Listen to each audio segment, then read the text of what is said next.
Hello everybody, warm welcome here once again. It's very nice to see you, it's very good. So welcome to Berlinale Talents, welcome talents by the way. So we are already on the 5th day of Berlinale Talents, so we're really into the mood, we are really into the topic of space discovery, and today we're going to have another session that we do in cooperation with the Panorama program, because we have two filmmakers here that are now showing the film together with the director here in Berlin in the Panorama program. And before you get introduced to them, I would love to introduce you to the moderator. Please welcome Ben Gibson.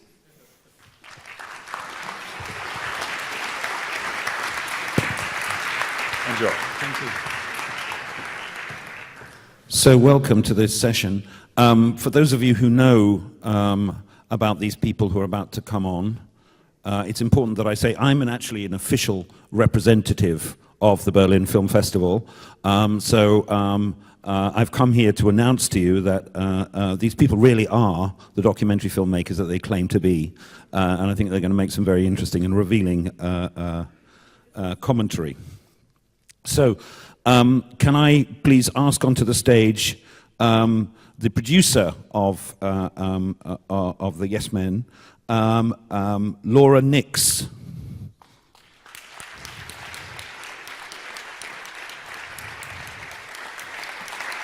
Hi, Laura.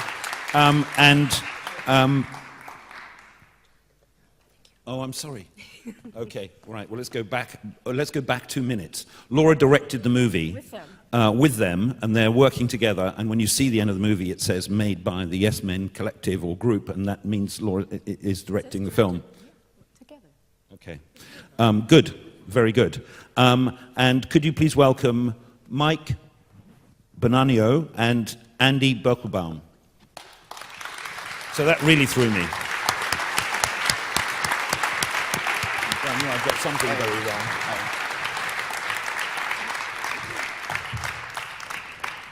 wrong. So as you know, we're talking about space and finding a way into public and private space and creating space to work. And that's our big word of the week. And I think what I'd quite like to do is to begin by showing one clip. There'll be some people that have seen one of the earlier films but not seen this film, and get a sense of what you guys are doing out there in the world, disturbing our sense of belief in public relations, politics, and public presentation. So we're just going to see a clip where we're going to think about whether the US Chamber of Commerce is really doing what it says it does. And then I'm going to start to ask you about how you build this world. And we have the first clip, please. Thanks.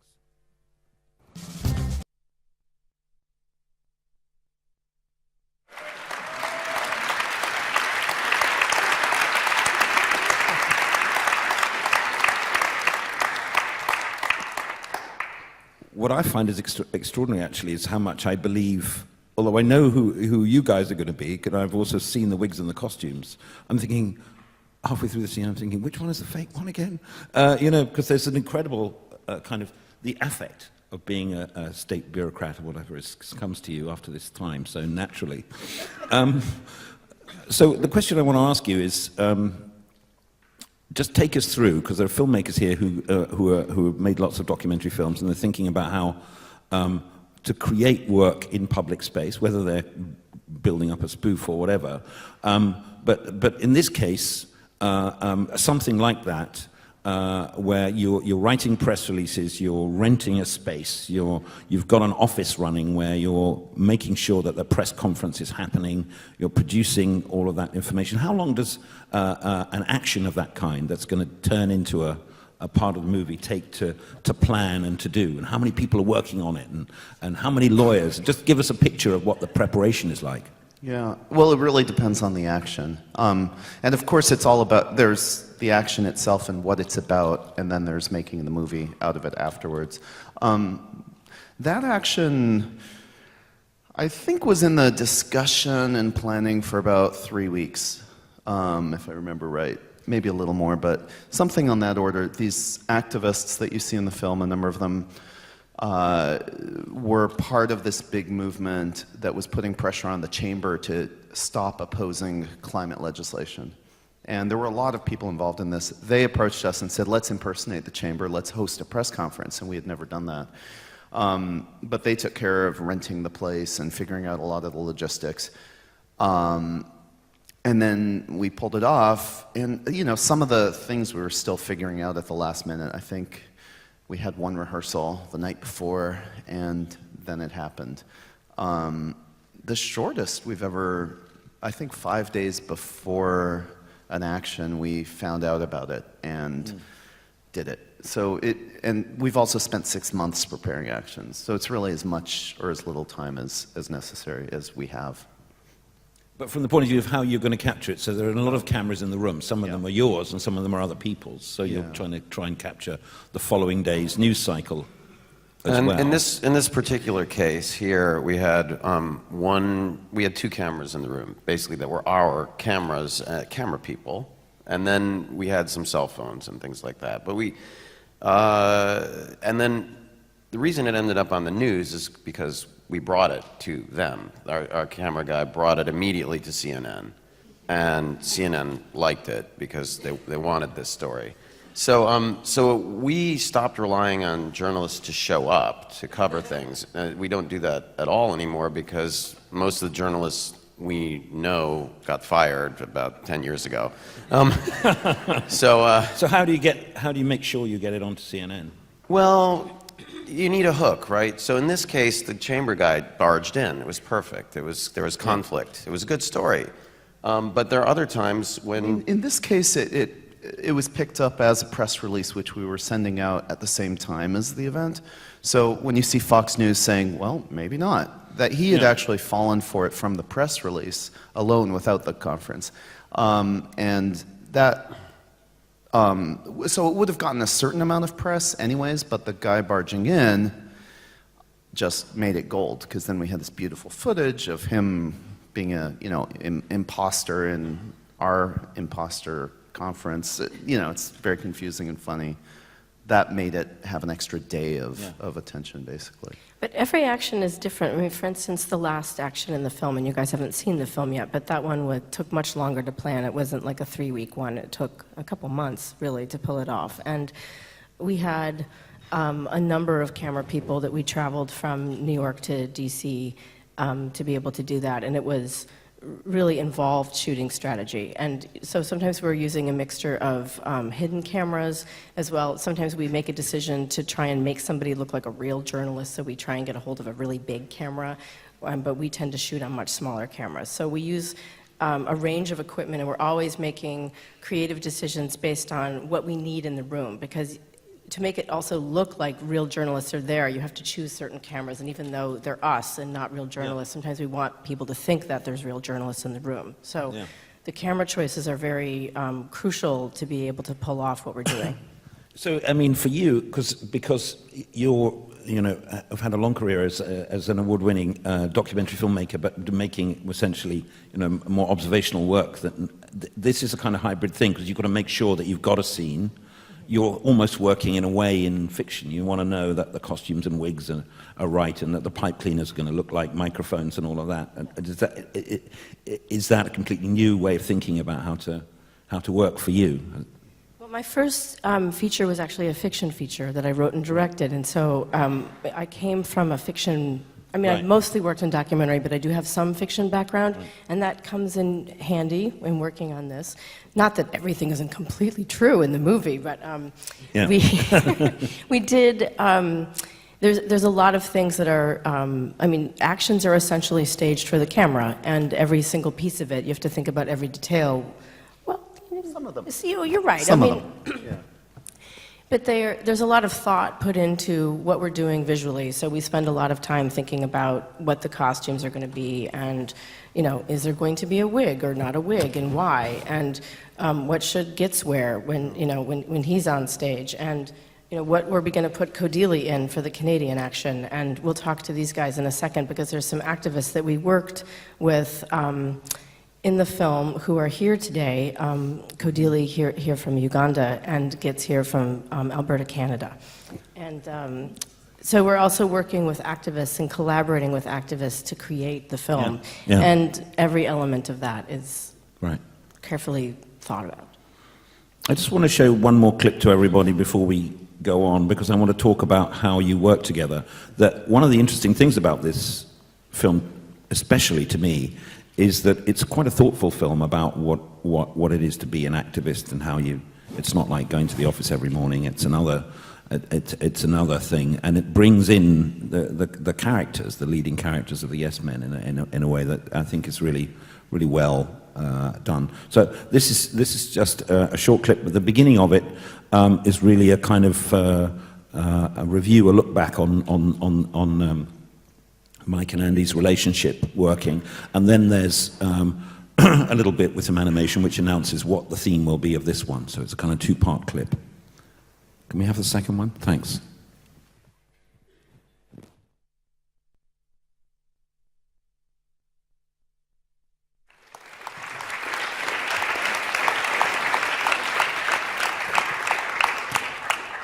So you two guys have worked together for really a long time, and within the film we get to find out about children being born and you don't both know about at the time, and how you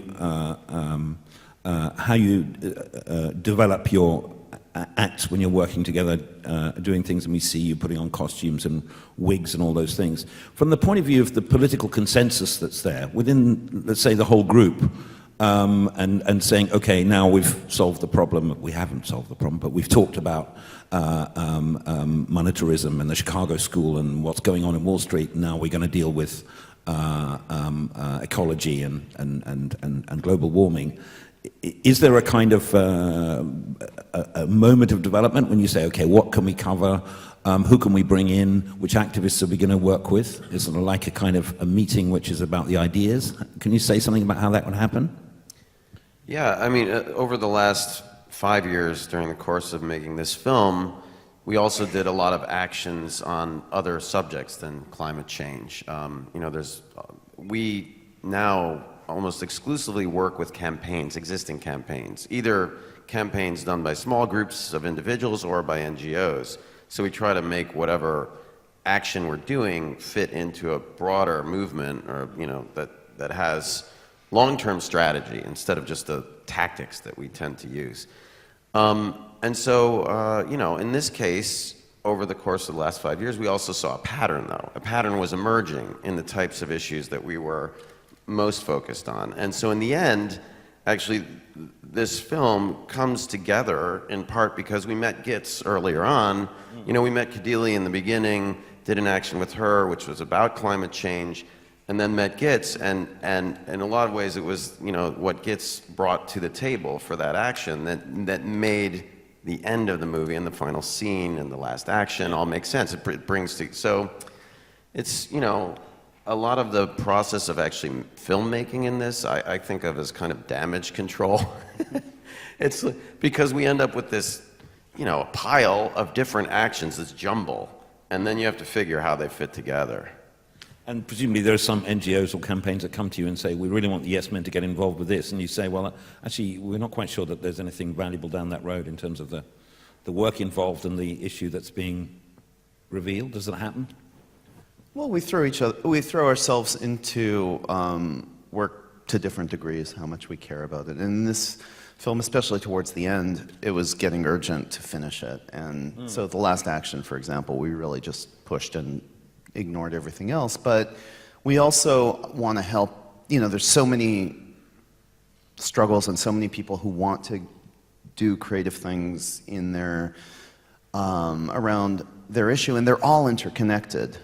If we were to solve climate change, we would have to, in the process, solve a whole bunch of other problems as well. So there's no division between issues, really. So we try to support as much as we can. And we've launched this platform called the Action Switchboard that's about lending support as we can, or people we work with lending support to any sort of issue. So you're raising, it's like crowdfunding, you're actually raising resources to create actions. Yeah, people can use the platform to kind of launch a page, a public page that serves as a Kickstarter, or to gather collaborators for actions, as well as get advice from a team. Yeah. So it's kind of also like a dating website. You know, when you sign up, you volunteer services, and then, or you post an idea, and then somebody gets in touch with you if you volunteered services or if you live near them. So it's geocoded and things like that. But it's a combination of Grindr and Kickstarter for activists. Not quite, but you know. Yeah, but there's an interesting, I mean, I wanted to talk more about modeling a kind of the activist lifestyle in 2015, if there is any such thing, which there isn't, because both of you are teaching in university. Laura, I assume, is making other films as well the rest of the time, and then coming in when you're actually, you've got some intense period of activity, and maybe it takes a few years for one feature film to sort of turn into a whole thing. Is that right? Mm-hmm. Many years in the process, this one. It was a very, very, very long editing process in particular. Well, and 5 years of actions. Yeah. So there's 5 years of actions within Yeah. that one. Yeah. And, you know, a lot of the actions we were doing anyways, and having a vague idea of the thematic direction that this might turn into in a movie, or sometimes a precise idea. But the one thing I wanted to mention about the actions is the cost of them and the elaborateness tends to expand according to what's available. Yeah. So, you know, the most expensive action is the shell action, where we're in the Space Needle and we have a buffet and, you know, invite all kinds of people and do this whole thing. We could have actually done that in somebody's basement for almost no money. But instead, we spent tens of thousands of dollars because that money was available. So that was related to something earlier, but it goes around making actions. Yeah, because you have to produce a kind of oil-gushing soda fountain and show up there in numbers and make stickers and all that kind of... Muscle Men and You had ice Muscle sculpture. Men, right? Yeah. There's a wonderful scene, I love the moment where you're making microphones out of pipe cleaners so as to show that people have a lot of microphones, and it's totally convincing. And that action, by the way, that one in Copenhagen, was very cheap. I mean, if we counted the expense of travel, getting people there, it would have been more money. But also, in that case, we were basically borrowing. I mean, people were volunteering to shoot. Any video that we had was volunteers, or we just do an agreement with the local television. So that in that case, it was DR. One of the television stations said, "Oh, we'll send a crew," and we said, "Well, you give us your footage," Right. and then we share it, and so we end up with, you know, a professional crew for no money, and so that's how, you know, that thing. Yeah, it was basically for. Do things change around the fact that a lot of people know who you are? I mean, it must change over time, in the sense that you wear longer wigs and, you know, spend more time in makeup, and you feel more that, okay, you know, this might fall apart in the first few seconds because everyone will know it's all made up. Does that happen? Well, I think what happens is we get more and more nervous that we're going to be recognized, but it doesn't happen. In the last action in the film, I'm wearing a really preposterous wig. Yeah. And it was actually the hair of the head of the Department of Energy. I mean, not literally the hair, but it looked a lot like his head of hair, and that was why we had it. There's a great bit of dialogue caught in the background where somebody who's an official in the corridor says, "What's wrong with that guy?" Yeah. And then you say, "He's a scientist," meaning that's why he has hair like that. Einstein. I mean, people have funny hair when they're scientists, you know. It was actually, it was because he was a scientist. It was because he looked like the head of the Department of Energy. It was also to mask my look to some degree, which is also why I had those crazy glasses and I was like hunched over. But it wasn't actually a risk, I think. Nobody there would have recognized me because they're Homeland Security professionals. They don't watch Yes Men movies. I mean, the funny thing is that because he's wearing a wig, then he's getting more scrutinized. I freaked out when he walks in with that wig, because I'm like, what the fuck? He's like, what is that thing on your head? You don't look anything like a real human being with that hair. And they're immediately going to identify you, recognize you, because you're wearing this crazy wig, which just calls attention to you. It was a combination of, like, you walking in with the wig, And it was obviously so fake that it was scary, but then your freak out in relation to the wig was also very quite disruptive. visible. It was quite visible. So I was just like, okay, everyone needs to calm down, you know? Like there's just a Well, massive wig freak out. It wasn't just my freak out though, because the conference organizer who's Was freaked standing out. next to me, who was just talking to me about like how the other, there's a guy she just introduced me to, and she said, this guy is from SEAL Team 7. He used to be the SEAL Team 7 leader. He's killed so many people. This is what she says to me. And then in walks Andy, looking like, what the fuck? And she says, oh my God, that is the worst wig I have ever seen in my life. And I'm like, oh fuck, okay. SEAL Team. SEAL Team 7, quick, take him out, you know? But then it's a good example too of money expanding or things expanding to fill the money available. Like that was made by RuPaul's Wigmaker. It was RuPaul's Wigmaker. And we could have gotten that in any secondhand store, and it would have been Was it just better? fine. I mean, I'm a No. little worried about He RuPaul's showed wigs. up at 7 in the morning, right after a drag show or something. Yeah, they finished it after a drag show at 7 a.m., and we were leaving DC, and we literally picked up the wig on the way out of town. 2 vans speeding out of town in a storm with the new wig. In the storm, right? It was, But Takes you one know, detail. weirdly, the wig was a good wig. It looked bad, but when you actually look at the hair of the real Department of Energy head, you understand it. His hair is No, crazy. there's a photo there, and you can see why it's done. Yeah. I defend it. Yeah. Look, I just want to. We'll move on and show you one other thing, which will get us into another area. So. There's a kind of rueful and I think rather beautiful sort of journey in the film through thinking about whether the Occupy movement is the sort of bringing together of a moment, and there's a sort of question like, is this the American Tahrir Square and all this kind of thing. And the film doesn't really come to any conclusion, but I want to sort of ask you about that. But first of all, I want to show the fascinating action from that bit of the movie where you're sort of holding together the bankers and the police and all kinds of other people. So can we see that third clip, please?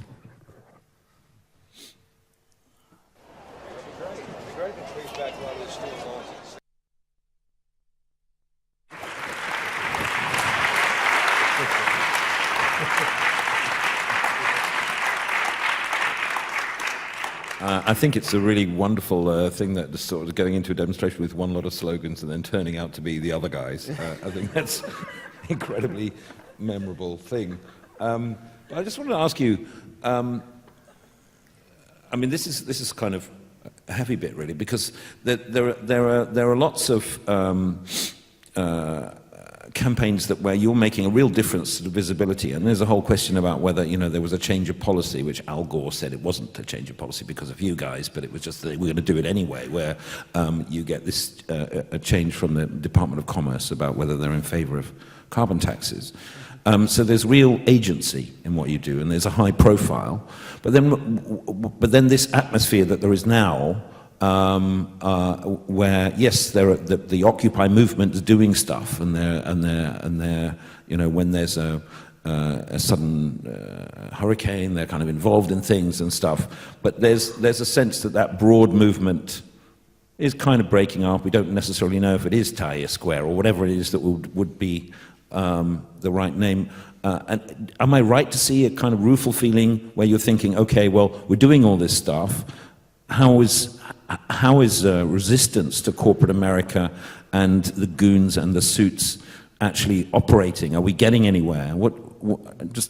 I'm just interested in what you think about that, because across the 3 films, there's a much less kind of triumphant feeling, and I find this one quite moving from the point of view of watching you think about kind of whether it's working while you're really committed to it as people.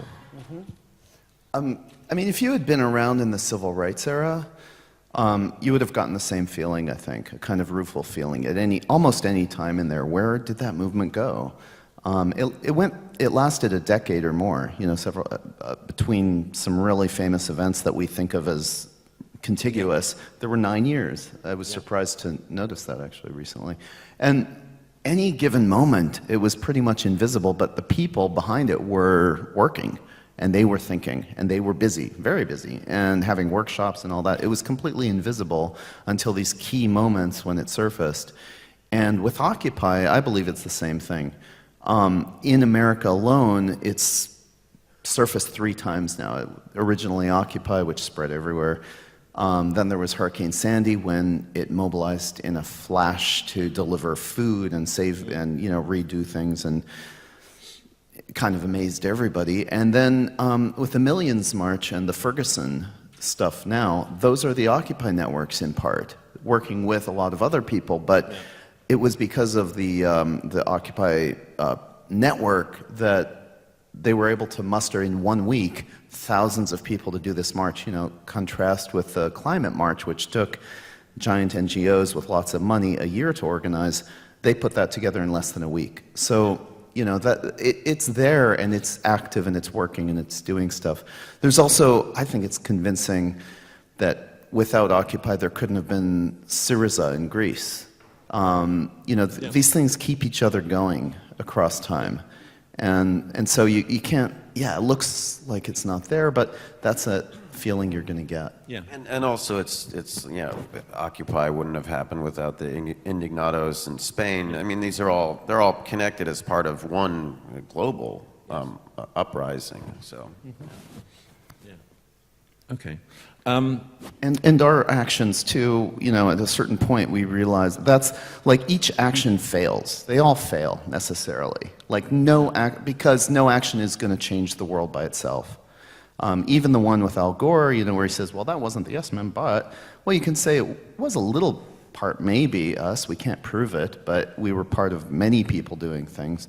But even that, who knows? But cumulatively, and with Occupy, we realize, oh, there is something big going on, and we have somehow been a part of this, and that's kind of the message, No, I mean, I think it's very powerful because you don't, in the end, get incorporated, although it's becoming a part of, is more and more a part of a kind of public satire space within, so we're all, I mean, I live a long way from the US, and so the Jon Stewart show is my way of knowing what's in the news in a way. It's instead of the news, so it's almost like the spoof beginning is real to me, that's the news. And then a lot of people have that experience, but then as everything becomes sort of beyond parody, do you ever think, okay, well, how can we ramp it up so that we're not part of something that everybody's doing? I mean, it still works. Yeah. It's like, there's a way, and well, The Daily Show, for example, finds a way to use parody to actually communicate the truth, because it turns out people enjoy laughing, and that's why we do what we do. And there's also lots of people communicating things in a very direct way, and there's a lot of people, doing direct action. Yeah, and it's all in the UK where I'm from, all the important political work has been done, in a comic way, in a comic register in that way, and arguably it's becoming much more the method. I just want to talk about activists who can't do that for a minute, in the sense that they're worried about, I want to maybe draw in activists that you've been working with, and because we're lucky to have them in the hall, from Uganda and from Canada. Because there are limits. Some of the people in this hall, if they were going to do an public impersonation as a part of a way of bringing an issue to light, might have actually a little bit more to fear from the point of view of their own personal security. Do you spend time thinking about, okay, what are going to be the consequences of this for the people involved in it? Maybe Cordelia could speak about that. Could you come up and... come up and join us up here? You can take my seat. Is there stairs, or is there... Yeah. We haven't got stairs, but we've got chairs. So we'll get you some chairs. And come up, because we're going to ask you about what's going on with the Canadian campaign too. And could you bring me a couple of chairs backstage? Thank you. So we'll expand our space a bit, and then, yeah, okay. Great. It's all right, so I'll ask that question again. So, really the question is, what is the discussion like when you're thinking about, okay, what are going to be risks, and how are we going to deal with the consequences of this action that we're planning? And what's it like working with these guys anyway? I would say working with a Yes Man was very fulfilling, and very exciting. Looking back to the risk, of course there is a high risk that you have to impersonate someone, but I mean you have to look at the risk at the cause. And for me in this case, in this particular scene, it is about climate justice. I mean that is a bigger risk for all of us. The climate is changing, you know, we are seeing so many famines, so many droughts. So for me it's much more a risk than the risks that I took to impersonate someone. Going back home, of course, I was a bit worried that I'm here masquerading to be the Minister of Climate from Uganda. I'm not even a member of parliament anyway. So what is it like? But I was ready to face it all. And most exciting for me also, Action Aid that we were working with somehow took our back, said, guys, let's do this. If this is what it means to get justice, let's go and do it. And then the yes men are there, all arms, so we're like, why not? So for me, the risk for as long as you have an objective, you can as well go for it. Neither did we worry because I have to find a visa to go to Canada. Would I be denied going to Canada because I'm part of this hoax of impersonating so many important people? But there are important issues that we are dealing with in the world. And I think that's the inspiration that I get. That's the inspiration that many of us that took part in that action with the Yes Men had at the back of our minds. But there's a calculated risk in there for you because you're going to go home and somebody's going to say, okay, so what you do when you use your passport is you travel around the world impersonating the Minister of the Environment from Uganda, right? Like I said, it's just the cause. So that was never a worry, and that was never a problem, because some of those clips aired back in Uganda. Yeah. And instead, a couple of people were like, hey, that was cool. Yeah. I actually met the lady, because she was Miriam Matembe, a member of parliament then. I met her and told her, you know what, I used your name just because I find you an inspiration to me. So to get that energy behind me, I needed to use your name because I know you're a strong woman. It was a good study too, because I have to say, without being rude to anyone else who's here on the stage, you're the most convincing person in the film in the sense that you're playing that role. I really believe that you're the minister in the moment that you're speaking. Oh, thank you. One thing I want to mention though is that during the workshop that we did in Uganda, it was very interesting for us to engage and think about what was possible and what wasn't possible. You know, so some of the project ideas that were possible were, for example, taking a stray dog and naming it after like a particularly repugnant minister. You know, you're putting a tag around its neck so that basically, but something where nobody could be identified as having done it because they were subject to, you know, being thrown in prison. So the tactics really were different than what we would use. And we, you know, it's risks of doing this kind of thing in other places are quite high. What I found interesting too, though, that I think is important to mention is that during the action in Denmark, it was the Danish and Canadian activists who were dropping out. And you did not. Like, you faced real risk going home. You faced real persecution going home. And the Danish and Canadian activists were like, I don't know, this might be difficult for my job situation. And we're like, you know, deciding to leave the action, and you stayed in, and you were the one that had the most risk. You had the most to lose. Well, that was the case, but it's also about what you believe in change. If you believe in change, then you don't care sometimes how you get that change. So for me, at this point in time, it is about the change that I wanted so much. There is this big climate conference coming up in Copenhagen, and I'm wondering what is my contribution? So for me, that was the force behind it all. I knew definitely I would not see that change just like that, but I mean, over the years, it's been gradual. You have more people aware of things like climate debt. So I think that's the inspiration that, you know, you're putting your bit of the block on the change that you want to see, then the yes men put two, someone else puts the fourth one. So yeah, that's my inspiration. Thank you. Thank you very much.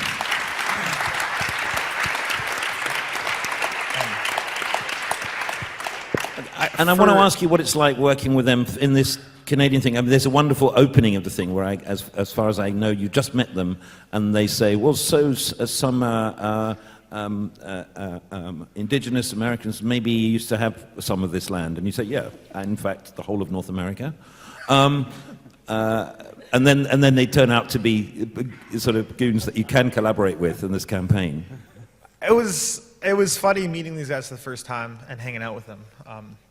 But there's also, like, the risk you were talking about earlier is very prevalent. I mean, Canada, we kind of look at Americans as like crazy, and I think that is the generalization. They're all crazy, and I think that's kind of like what Europe, maybe the rest of the whole world looks at America as like these crazy guys. I don't know. But in America, they look at Texas generally as these guys are kind of crazy. They're all from Texas. We have that in Canada. We have these like crazy, people that just don't really think of the future. They think of only right now. And those are really kind of like the oil advocates. And there's a lot in my small town in Fort Mac. I can do what I do because I work with kids. If I was working in the industry, I'd be fired. I know people that were Aboriginal reps, and day one, they're told, like Aboriginal representatives for the oil companies, and they're told day one, we have no room for sympathizers, Aboriginal sympathizers. And if you're going to be one, then you're gone. If I was, I'd be blacklisted. And I know people who have worked in industry, spoke out, and then got fired right away. Everybody's afraid to talk out about it. I'm given this freedom because I work with kids. I'm free from that. But there's persecution that happens when you speak out, when you act out and do stuff like this. There's people in the community that are, getting on online forums and saying, that guy he doesn't know what he's talking about. He's an angry Aboriginal person. They dismiss you. He doesn't know, he's stupid. His people are so simple that when the stars like Leonardo DiCaprio come up, they're blinded by his stardom and they don't really know what they're talking about. When a doctor comes up and says something about people are dying from cancers, they're like, these problems didn't exist until these people came. Prior to all that, we were saying the environment is being destroyed. People are dying from cancers. Now it's weird because, like, to hear somebody say that, like a white person or somebody who identifies himself as a white person saying, you're not Dene, and you're not from Fort Chip, where people are dying. That's not you. And then telling everybody that and saying, like, I'm taking money from one of the bands to go do these excursions. And online forums and spreading this hate, this ignorance. It's there, and it's a small town. And I know there's times I like walk into them having dinner or something, and there's people that are eyeing me up, And it's good that I'm a big guy, because it's kind of like, yeah, I can I may be able to beat him up. And then they look at me like, I don't, maybe not. There's those moments. And is it because they feel a kind of passionate loyalty to the corporation? I mean, what's their... It's this weird mentality. Like in America, there was this thing where you couldn't be critical in the war in Iraq. Otherwise, you hated America. Yeah. There's this thing where you can't be critical about, and this is like the logic. You can't be critical on the oil production because you hate the workers, you hate the Canadian economy, and you want the Saudis to win. And by purchasing Canadian oil, you somehow give the women in Saudi Arabia more choices. It's really, but people have this ingrained in them, that you hate Canada the minute you're critical of it. And they attack you for that. And I'm just like saying, there's a better way to do this without people having to die and without destroying the environment. And I find that the bigger the actions are, the more of this pushback I'm getting from usually non-natives, like white people. My own people, though, are like supportive of it. My cousins, my family, my friends. But the reason why I do it and take these chances is because I can. And I'd rather, honestly, in the end, I'd rather have it be me. I can have somebody that I don't know, some white person getting in my face, calling me an idiot, calling me all this stuff, and I laugh about it. Like, I'll just, it's all their garbage. I would hate it to be my nephews and nieces taking all this heat. I would hate to see where they are in like 20 years if I didn't do anything. Because they're going to ask me. With the amount of destruction I've seen in the last 20 years, it's unbelievable. The amount of people that have died from cancers, it's unbelievable. The amount of people that are getting sick, the animals, everything. They're going to ask me in 20 years. When there's no cameras running, there's nobody around, just me and them, they're going to look me in the eyes and say, what did you do? What did you do to try to give me something good in my life? And I have to be accountable to them. And so taking these chances, it's to get arrested outside of the White House or outside of the Parliament, I'll do that. Because I want to be able to say I tried something. And every now and then, when you're doing action, sometimes you rub elbows with some really cool people, and sometimes it happens to be the yes men. And and when they said to you, what we're going to do is we're going to pretend to be the ethical guys, from Shell, and we're going to make a mess of their ethics. Did you think, okay, that campaign is, that way into the conversation is going to work? Did you talk about that at the time? I think we were throwing our ideas around of what we could potentially. Oh no, do. sorry, they weren't being the ethical guys. They were being the great. We've got to deal with Gazprom.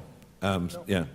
It was the last action when we went to the Homeland Security Conference and Yeah, that's right. The got government, all we were... Yes. bad guys to do. Yes, I'm sorry. Yeah. And I wanted to add this about that. You'll see if you go to the movie, and you'll see this wig that he's wearing, and he was so into character. I gotta say this. He was so into character because he had to do this thing, and he looks at me because he's putting the wig on, and he looks at me and he's like, "Does it work?" And I looked at him and I'm like, in my mind I was thinking no. But there's a part of my mind in the back that was like, nobody calls anybody on their wig. Like, no matter how good or bad it looks, no one says shit about that. So there's a pause. I'm like, yeah, it works.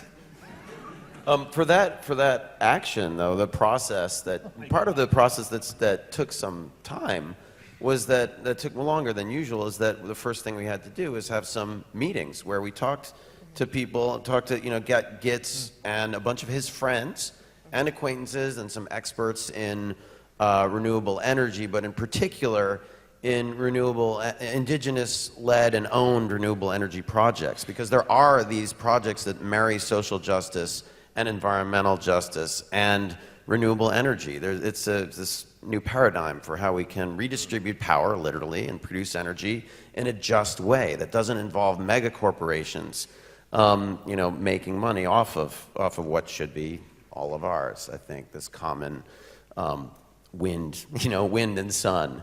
And so there was a process that took weeks where we were just trying to get everybody to Skype, together. And Gitz brought on a bunch of his friends, the 1491s. Go online later, 1491. Check it out, YouTube. They're awesome. They're funny. Comedians, native comedians, and Gitz got Tito involved. I mean, Gitz said, you guys should try to get Tito. And everybody said, no, Tito won't be available. just because he was a little hard to reach at the time. But I called him up and he just said, I'm in. So it was also framing that last action, like how do we play around with cultural appropriation? Because we see it a lot, and it drives me crazy. Like, it drives me crazy when there's somebody wearing a headdress and dancing at a rave. Like, it unbelievably drives me insane. So how do we turn this on its head?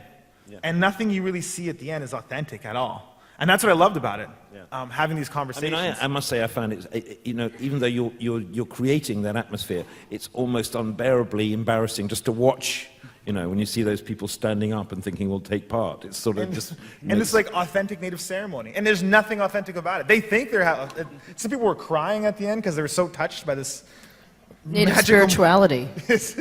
What they perceive to be their own ignorant view of native spirituality, and they're so captivated.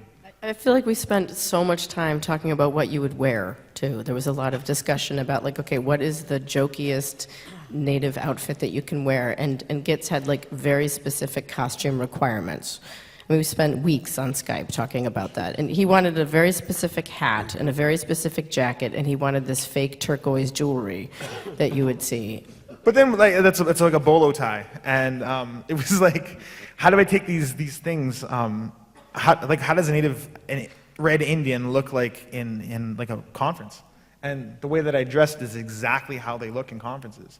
When they're trying to sell an idea, they're trying to mix this culture between what's the past and what it looks like right now. Like the image of a colonized Indian person trying to be respected as a white person. That exact costume I'm wearing, I really put a lot of thought into it. The hat's a film reference, right? The film reference? Yeah, that was Billy Jack. That was a white man who got an Indian role as a native person, half native, half white. But he's that white savior mentality. You see in Avatar, you see in The Last Samurai, you see in The Last of the Mohicans. And I really want that movie produced by Paul Mooney. He's talking about producing. He's a black comedian. He's talking about producing. I think it was the last Negro on Earth, played by Tom Hanks.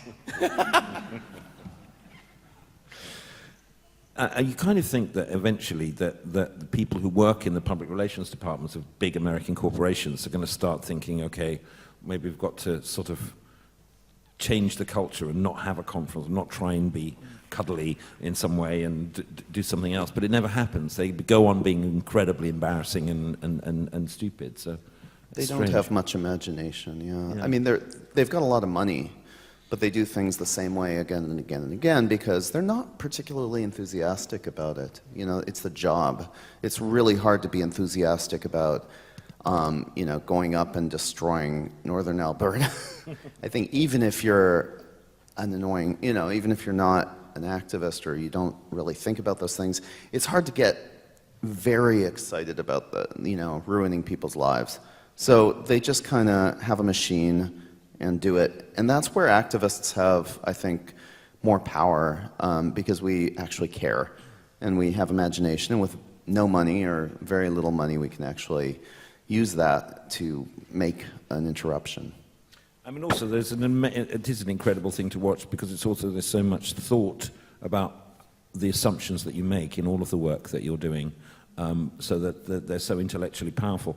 I mean, I remember something, the first time I thought about this on film was there used to be a TV Nation, Michael Moore's series. He did a thing where there were these gated communities outside of Chicago where they had people who worked for Pinkertons or whatever, and they stopped you outside to see what your business was in that small town because it was a gated community and they didn't want any rough elements in there. And so he set up a barricade and then asked people in their SUVs or whatever what was their business in Chicago and who did they want to go and see while they were driving down the other direction. So he just set up a barrier the other way. And they were so outraged that somebody should know why they were going. And you could see in their faces that it had never occurred to them that they didn't have a right to barricade their community. It was just sort of like a light going on. And you see that a lot in the work that you're doing. So it's... I want to show the last clip that we have before we open it out a bit more, which is, you know, again, we're going to go, you know, really right out of a comic register because it's a very tough moment because it's the aftermath of the hurricane. Just a short clip. Can we have number 4?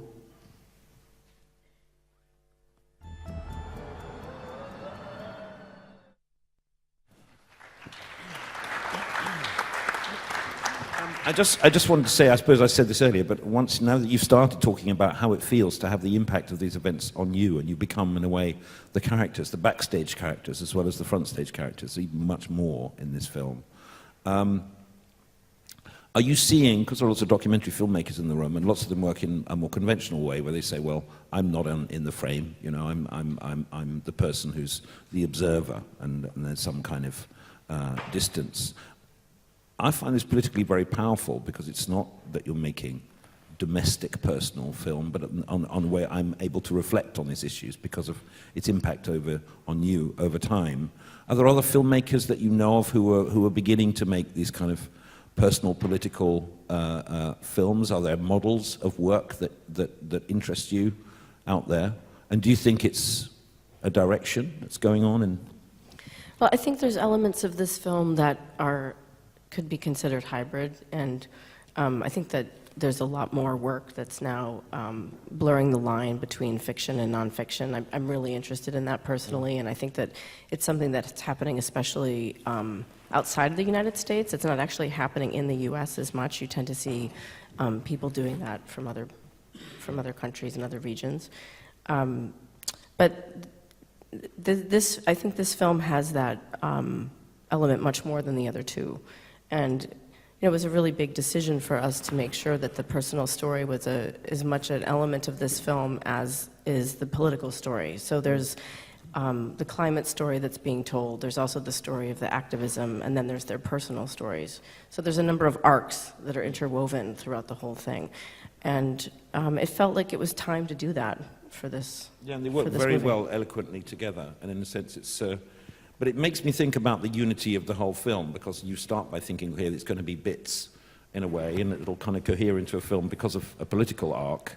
But actually, it does feel very, very, very much like one movie. And it also leads me to think, you know, from the other direction, having done that, and not really making so-called a campaigning movie, but a movie with these characters in it, you know, are you all tempted to make a film where you're constantly in costume, you know, like a fiction?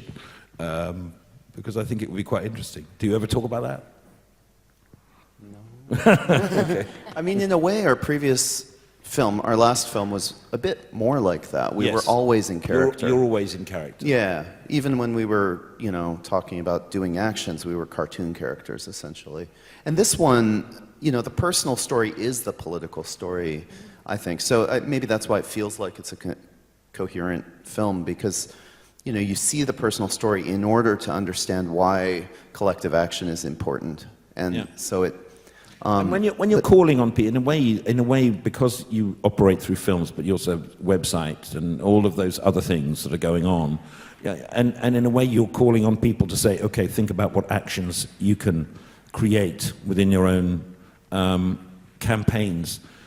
I'm interested in how those kind of actions would work if they weren't deliberately, in a way, preparing themselves for the camera, you know, to be recorded and to be reported on television, and then you cut those things together. But if one were doing it in just as a, you know, like street theatre kind of way, because there must be people who go on the website and think, yeah, let's do an action about this in this territory and in this way. Have you had any feedback from people who are sort of trying to do other actions in other places? Yeah, well, we both teach in universities this sort of thing, and for me, anyways, that's the hardest thing, is to communicate that, okay, you're doing a thing and it's important to do it in the street in front of people and so on, but documenting is really where the power can lie. Unless you're in a revolutionary situation, I suppose, where, you know, you really just got to get people to the parliament to take over, you know. I don't know, that hasn't happened to me.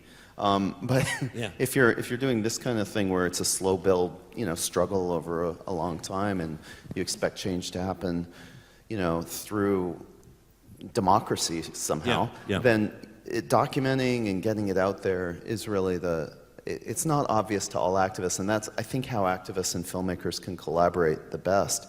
And what filmmakers have to bring to activism is the knowledge that this is for a bigger audience and how to get it to that bigger audience. And it's also, it's about whether or not those actions are totally ephemeral, whether they just are lost to history or to, you know. A good example might be, you know, Rosa Parks sitting on the front of the bus. You know, she sits on the front of the, in the front of the bus for the photograph. You know, but it's that photograph that is the thing that people remember. It's not the gesture sitting on the bus, and lots of other people sat on the front of the bus. It's just that she did it at that moment for that photo, that they were then, with a team of people, pushed out to the media and made sure that it got to where it needed to go. It wasn't just it wasn't just an unplanned, spontaneous thing, although those things do happen. People set themselves on fire, whatever. It's at just the right moment, at the right time.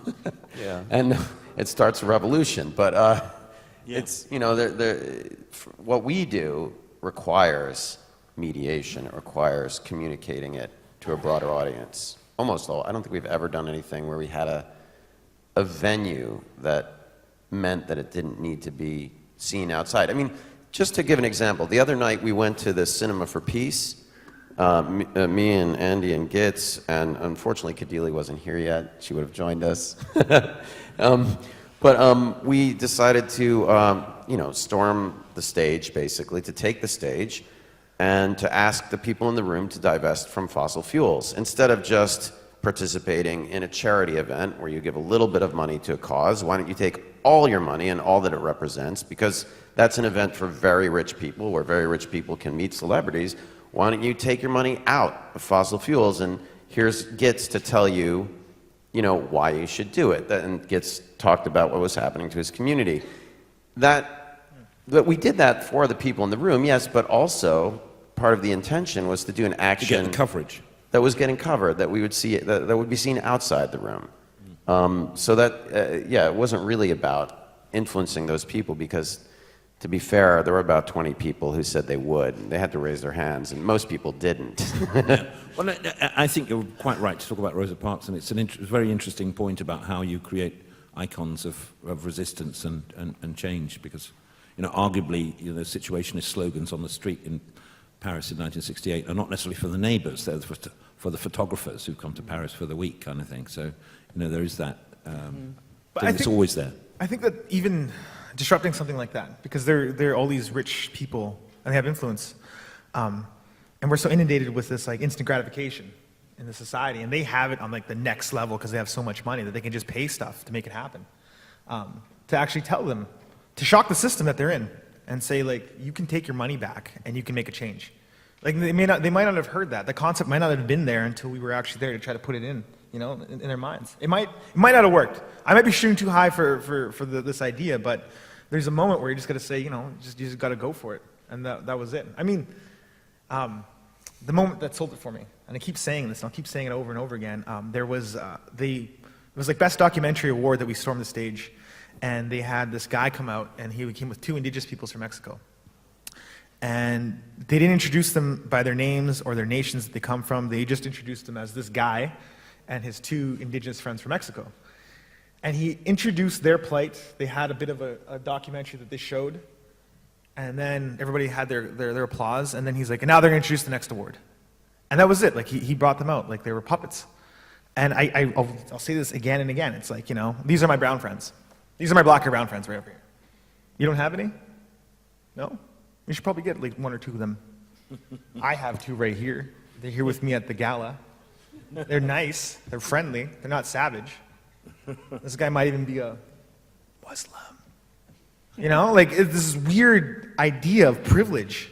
And they just stood there. And that was the moment for me where I was like, you know what? We have to go and take that mic. Like, we have to do it. This is like it. But isn't that also where documentation comes in? Because Oh, yeah. like, to communicate that, your blog post is going to get that across, and it'll be really graphic with the action that happened, but it's like, the documentation. Yeah. And with filmmaking, I guess it's the... No, it's very interesting. I feel that there's something coming round. I mean, you must spend a lot of time with other sort of counter-informational filmmakers who are doing archive work and so on around these various campaigns, which in the US has always been funded, oddly, by sort of corporate foundations. And so it's difficult to get the right message to the right people, and much more difficult than it was in the 60s and 70s. But it seems to me one thing's happening in the independent film culture, which is very sort of interesting and exciting. It's sort of back to the 70s. Say if you have a film festival, the catalogue doesn't apologize for something being a documentary any longer, because everybody knows that, you know, watching television is something you do when you're doing the ironing, but it doesn't give you any information, so therefore you join the independent film culture in order to get information that you feel is more reliable. I mean, have you been to a lot of documentary festivals, and there's a feeling that sort of counter-informational film is on the rise?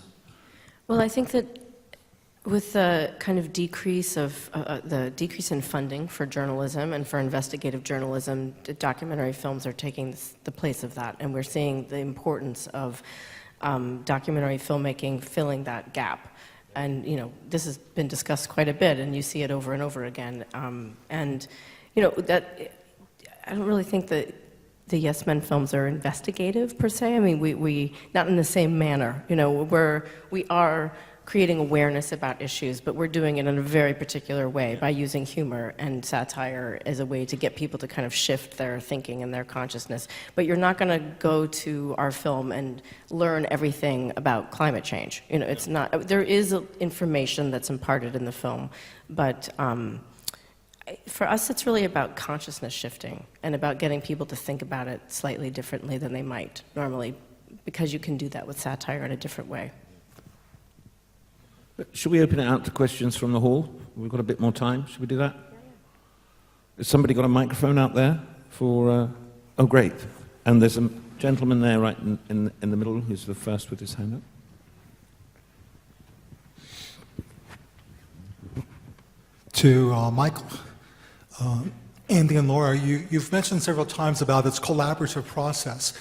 Laura, you're a professional filmmaker, and you're working with 2 people who are activists who are not filmmakers.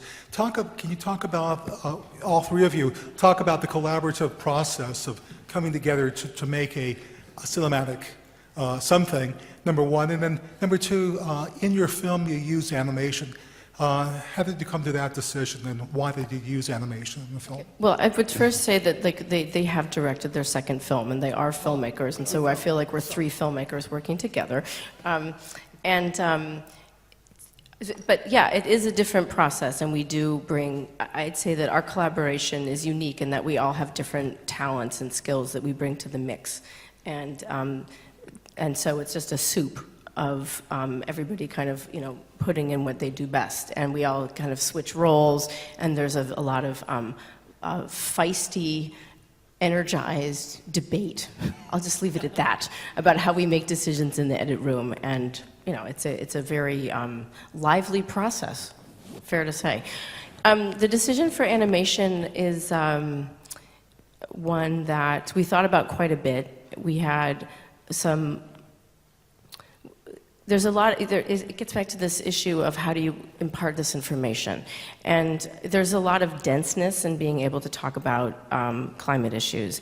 And animation's a really effective way of doing that, because you can get across a lot of information very quickly, and a lot of dense information very quickly. And in our case, also humorously. So it was really, it addressed a need in the film to give context to the climate story, and also to have moments of levity and absurdity in addressing this climate issue, because it is the kind of issue that can just cause you to never get out of bed if you really think about it a lot. And we wanted to be able to have some, some light, fun, playful moments. Yeah, and we also had animation in the last film in similar moments when you had to explain something pretty dry. Like, most of the information in the film is gotten across in a strange, oblique way, or at one point, in the Chamber of Commerce thing, I'm talking about these terrible things, but it's in the context, so that's okay. But to get across really directly information, it's funny. It's like you need a little. You can't just say, okay, here's how, here methane cloth rates underwater are going to, it's like with a funny comic thing, a cartoon, you can actually communicate dry information. We had to. Yeah, we also wanted to, corrupt the youth, and so this way children can understand, which is very important for us. So. There's another question up there on the balcony. Being a former set designer turned politician, I was wondering whether you do collaborate with politicians, political ideas, movements as well, or do you understand yourself strictly as being NGO and the artistic version of it? We do collaborate with politicians all the time.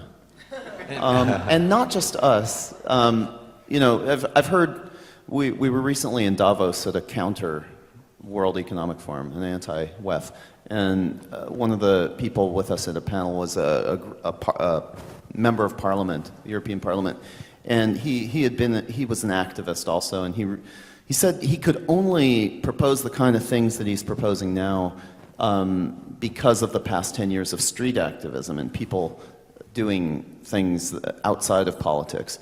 And I've also heard that Syriza took power in Greece, in part thanks to Occupy, keeping that going. I think we talked about that earlier. So it depends on, there's a collaboration, but it may not always be direct. Can I ask Kadili to comment on this? Oh, right. Of course they do, because you saw a whole Minister of Environment from Uganda. Okay. It's, because you're looking for somebody for your political campaign, I guess. Have you ever considered becoming politicians? Oh, yes. And are you going to become politicians? Well, some people on the stage are politicians in the sense that that's their work, is political. Well, personally, yes. I actually ran for Parliament in 2011, and I'll still run in 2021 in my country. Yeah. I'm going to be head of the campaign, Kodili, for president. Okay. Now, can we get that question over there, please? My question is, are you going to a lawyer before an action and writing down your plans in order to avoid consequences, like with the law later on? What we do now, in the beginning we did, and then we quickly didn't, because the lawyers would sometimes say no. But then eventually we found these amazing lawyers, the Electronic Frontier Foundation, and they now give us advice. If we talk to them beforehand about an action, they often like to be involved in calling the shots. When I say calling the shots, I mean deciding what risks we should take. And their decisions are based on whether they think that a case that was brought because of what we did would set a positive legal precedent or not. So if they think that they can push case law forward, so you know, it's a kind of activist legal strategy where they want to change the laws and make things more progressive and more possible for, you know, free speech. And so now we work in consultation with them very closely. And in the case of the U.S. Chamber thing, which the U.S. Chamber of Commerce sued us, and they represented us, and they actually, you know, were very positive about that case because it was an interesting one for them. But you would be, because if the case went forward, you would have been able to investigate them on your own behalf, and they didn't like that, right? Yeah, investigate them, and also, you know, perhaps push things forward in terms of case law in general. I mean, assuming we won, which we were going to. We almost never change what we're going to do based on what they say. I think maybe that's happened once or twice, that we've actually changed what we were going to do, but we were already having doubts in those cases and just looking for a lawyer to say, maybe not. So it's usually, we talk to them usually in order to let them know that we're going to do this, and they let us know what they have to let us know, which is that there are risks, if there are. We did decide to do something different in the final action, though. That's the one I was thinking That of. is the one. That That's one the did. one What I was the Yeah. change then? in the Well, final it was action? actually, we were having doubts, and that's what I meant when, you know, I was having serious doubts. Okay. I was gonna be, yeah, sometimes it got lively, as Laura said. I was gonna be a general. A Five-star general. Five-star general yet, from the Army, and dress up in full regalia, and go up there and say, you know, our new Marshall Plan or whatever to solve climate change. Can't remember. This was happening But about 1,000 meters from the Pentagon to the conference. Yeah. So. And we, you know, I was having a little bit of doubt about the wisdom of doing that. I had I no think doubts. It might have been I've heard influenced that. when I said that we're not. I said that's fine. You could be the five-star general, but if so, we need to bring in a military advisor, because you're going to be surrounded by military people at a Homeland Security conference, and everyone's going to come up to you and salute. You're going to have to salute exactly the right way, or they're going to know Well, there was that. immediately. There was that. There was it the was when I started credibility. talking military Kind of like a advisor Commando that the raid. whole thing started. There was the credibility factor, you know, so the military advisor had to tell me how to walk and stuff, yeah. But then there were also the lawyers that, like, I kind of was having doubts. And two lawyers that I trust said, you know, just can't say what the fuck the Pentagon will do, or, you know, what risks are involved. Whereas if you're anybody else, it's pretty clear. So I was really happy to But in the take U.S., their there's advice. this law about impersonating an officer. And so a military officer is considered like impersonating a police officer, and so they could, in And to be theory. clear, there's all kinds of laws that we violate all the time. It's just that we haven't dealt with the military. And our lawyers didn't know what dealing with the military meant. You know, there's a whole other body of law. They have a separate legal system in there. Like, so there was no clarity about what that would mean. Whereas I ended up impersonating somebody high up in the Department of Energy, which is a completely different thing that we're kind of familiar with, what that means. And we've impersonated government officials before, so. I took my solace in this last action with the Homeland Security because, like, if they're going to come after you, it's going to get picked up on the news, and so they're going to take clips of whatever action it is. And it's really like, I was like, should I? I don't know if I should. And then when they told me, like, they don't want to because it's bad press, and I started thinking about the headline, Homeland Security led on a fake native round dance. Homeland Security led on a fake native ceremony. And then how, like, utterly ridiculous they look, and how we dressed them and how they danced. I was like, fuck, yeah, let's do it. Because if this goes to the news, this is going to be like a lot bigger than they actually thought it would be. And they don't want to do that because they don't want to really drag themselves to the mud. Where's the military? Yeah, the military might. They like that lawsuit too. I mean, in the research that we did, they really like going after. They like prosecuting that, impersonating an officer. There's a lot of people in jail for that. One of the great, I mean, I just must make this comment, one of the great things about the American tradition is, in legal terms, is the the clause that says that you're going to have, you've got free use of something which is, you've got a reason to quote that CNN program or whatever, because there are an awful lot of lawyers around the world who are very vague about it and incredibly cautious and think that all these broadcasting corporations have absolute copyright over all their material, even if you want to talk about it. So all over the world, it's really hard. You have to find lawyers that say, yeah, let them sue us. Yeah, I've seen paragraph 473, and it says we can talk about them, and we can't talk about them unless we show that what they've put out there, because otherwise it's incredibly hard to be a documentary filmmaker if you've got a cautious lawyer who normally buys you a house, because it's easy for them to just make their lives simple by telling you to spend money on copyright material, which means you can't really make films about the public domain. Sorry, that sounds like an announcement, but... No, I think it's actually a really good thing to learn a lot more about, and it's true that it's different in every country, and I think in the UK they call it fair dealing, and we call it fair use. And the United States documentary, like a filmmakers association, there's an association called the International Documentary Association, and they actually have a really great resource on their website that gives a huge, long explanation of how to use those laws to be able to basically take copyrighted material and be able to use it. And there's guidelines for doing that. And documentary filmmakers have become incredibly aggressive about that.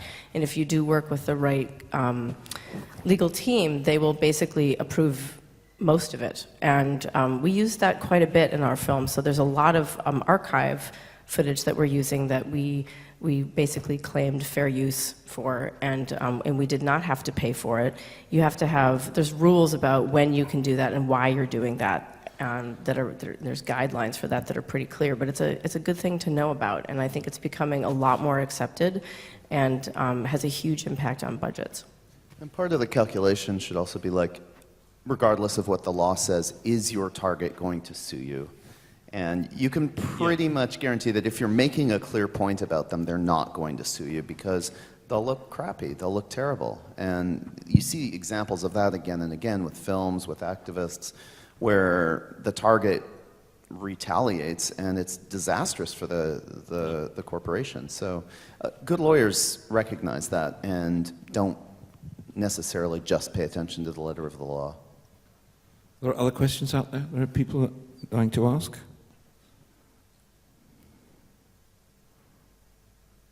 No, there aren't. Oh, there's one in the front row. I was just curious if both of you have gone back to Alberta or Uganda and done your own sort of yes men kind of activism on your own individually, or if you've gotten together with other groups to do that, or if you're thinking of doing that at all. I don't know if that was already...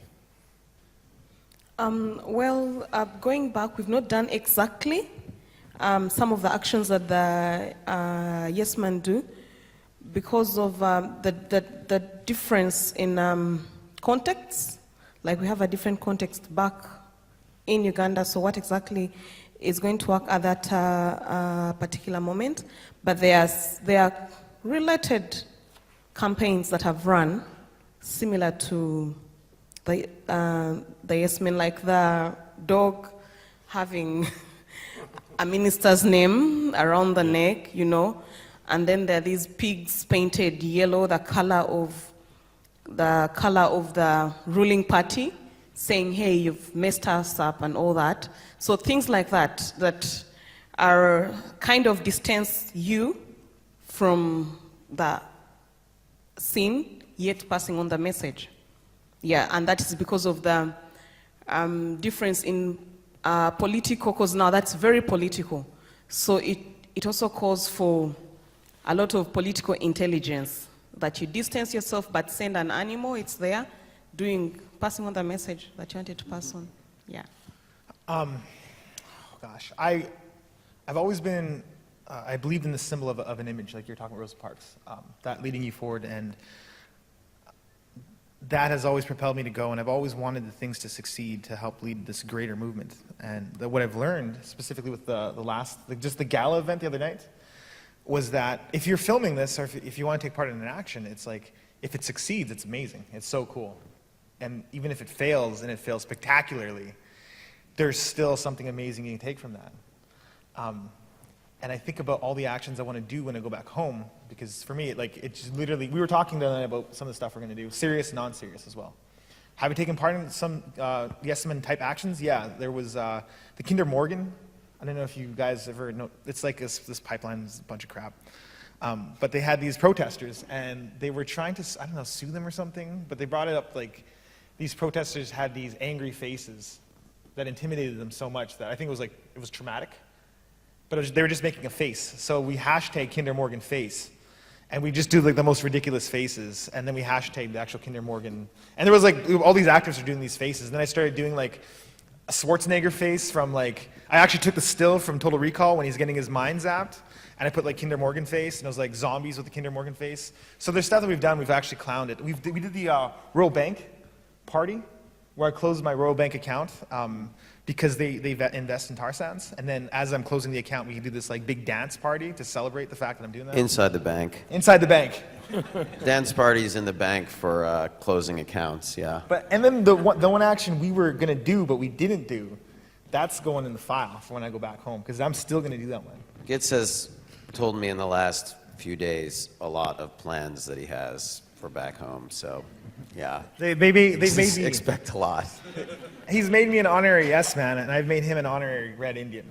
So when I go back home, it's just going to start. I've got one small question before we wound up, which is, because one of my favorite things about all the films is the names. When you sit down and make up the names of these characters and these people in the press bureaus, do you spend a lot of time over it? Because I think they're great names. And what I love is the thing that you're giving that name to somebody else who's then going to have to read it out, that sets the tone always for me. Sometimes they just pop into the head for no reason, and then they're great. But like, I've often had to, like in the last film, we went on BBC and represented Dow Chemical and announced that we were taking a radical, wonderful step that's impossible, that couldn't happen. But it was this utopian thing, and it really went on BBC World and was seen by millions of people. And so what name to choose for that? Looked in Catholic saint names book to find the patron saint of the impossible, right? Which was Jude, and then Jude. The last name was Finisterra, sort of end of the world, like this Jude will never happen. Yeah, just means impossible. As long as we have the system that we have that privileges profit over everything else, this is absolutely impossible. A corporation doing the right thing. Gitz, how did you come up with your name? We already heard how Margaret Matembe got her name. How was Gitz came up with his name for the final action of the film? Well, I wanted to have the most like Red Indian sounding name, like the most indigenous, stereotypical sounding name. In the beginning, it was Bana Running Water. But then I don't know where I got that from, but I know I got it from somewhere. I know like somebody's already used that, so it became Bana Slow Horse. And we have this thing about these like white people that want to be native. Like they come to ceremonies, they think that they're native, you know, like they really do, because they might be poor and we have some similarities, but they don't know what it is to be from a history where they actively tried to kill you. They're still trying to assimilate you. Like there's commonalities and stuff, and we call them wanabes, because like wannabe. And we have another thing too, like, because not a lot of Native people have bums, like we just don't. So we call, you have a long back. You don't have a bum, you have a long back. So when this lady was introducing us, she was so happy, because like Colin Powell was going to come on after us, and she was so happy. She's like, his name, and she sings to everybody. And nobody knows the joke except for me and Tito. His name is Bana Slow Horse. He is a member of the Wanabe tribe, and he is a hereditary chief of the Longback Society. Like, just to hear this like white person say this, like, I'm actually meeting a chief, it was awesome. The outtakes from that scene are really precious, because a lot of that ended up, a lot of the bio there wasn't time for in the final scene of the film, but it really is a precious bio. Yeah. So if anybody needs to meet the hereditary chief of the Longback Nation, clan. yeah. The Wanabe Nation. Yeah, the Wanabe Nation. You can talk to Getz. He can introduce you. Well, I mean, but you guys have some Indianas here in Germany? Yeah? You can just go there and meet a bunch of Wanabes if you want. So I think what's incredible is that you've got this kind of toolkit, and there's that you can take away from this, because there's a there are some very important campaigns going on around the world. There's a lot of documentary filmmakers who are working in this kind of way, who are trying to understand how to create and satirize and document and do all of those things. And then there's a kind of, there are barricades and where you need, in fact, a suit and some pipe cleaners and a bit of duct tape and some wigs to participate. And in a way, it's a very, I find it incredibly homemade and inspiring all the time. So I hope that you feel the same, and that, like me, you feel like these 5 people have taken us on a journey into what they're doing, and I'm very appreciative. And I'm also, I have to say, it's not every day that you sit with filmmakers who are they talk about film as their work, because they need to make films, because they're living on the earth and trying to wake up every morning and do something which is improving it. I must say it's not all the normative everyday experience. So I want to pay tribute to that as well. But thank you all very, very much.